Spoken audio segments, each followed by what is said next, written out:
Hello hi नमस्कार welcome to my channel. आज मु मेथी बाटी बसा मेथी पतुआ बनवाक जाऊँगी। ये देखूँ मुझे छोट छोट करके मेथी काटी देती आठी आपण दीटा कि तीनटा छोट छोट आलू को चोपा थी एमती काटे।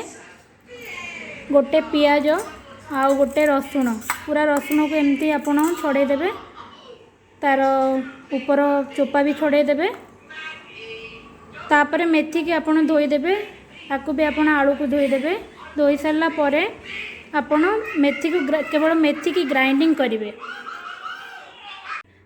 जीरा टिके पकेबे, तापर जीरा टिके पकेबे और दीटा लंका पकेबे और हाथ रे मुठे सोरिष पकेबे। एटा देखंतु एमती आपण पाखरे जदि छोटर किछि पॉट थिबो ताहले आपण सेथिरे कले सिल्वर माने एमतिया हेइथिबा दरकार। जदि अलगा किछि रे करिवे आपण सेटा पोड़ी जिवो। एथिरे कटा पियाज और रसुण पके देबे।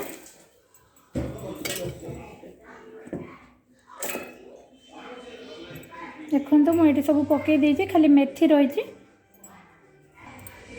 देखो मेथी को मुझे पकई देछि, भलसे धोईकी मु पकई देछि। गोटे गिन्ना रे अध गिने पानी आपण देबे। एबे ताको ग्राइंडिंग कर देबे। देखो ये ग्राइंडिंग एमती करेंगे जमती पूरा प्लेन हम, किछि सोरिष रहिबनी। बहुत समय ये खदड़ भी रही जाए, से आपण टिके ग्राइंडिंग भलसे करेंगे। मु आगुरु जो आलू नहीं कटा आलू को जो एबे ग्राइंडिंग करची मेथी पत्र ताकू मु एबे मिक्स कर दूची।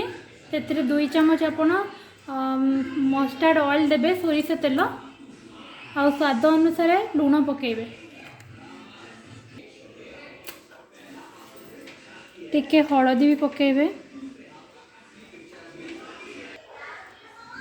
मस्टर्ड ऑयल देखंतु, स्वाद अनुसार लूण एमती ताकू टिके गोले देबे। देखो मु गैस टा ऑन करिछि और गैस को आपण फर्स्ट किछि समय पई हाई फ्लेम रे रखिबे। तापर एटा फुटी गला परे सीम आंच रे रखिकी गोटे कवर दे देबे। सेमती सीम आंच रे ही आपण एटा को करिवे, कारण एटा सीम आंच रे ही होबो। जदि आपण अधिक आंच देबे गैस टा को, जदि अधिक फ्लेम हाई फ्लेम रे रखिबे ताहले एटा पोड़ी जिवो। तो आपण जितेबाला भी करेंगे यहाँ सीम आंच रे ही करेंगे।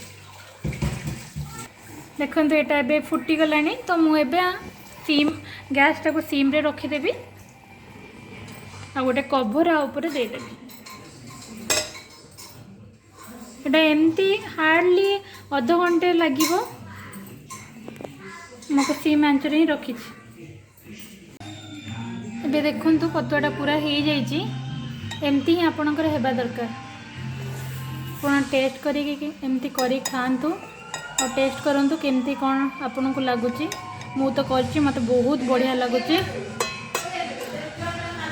आउ जदि मो चैनल आपन को भल लागिथिबो ताहले लाइक एंड सब्सक्राइब करंतु। जय जगन्नाथ, धन्यवाद।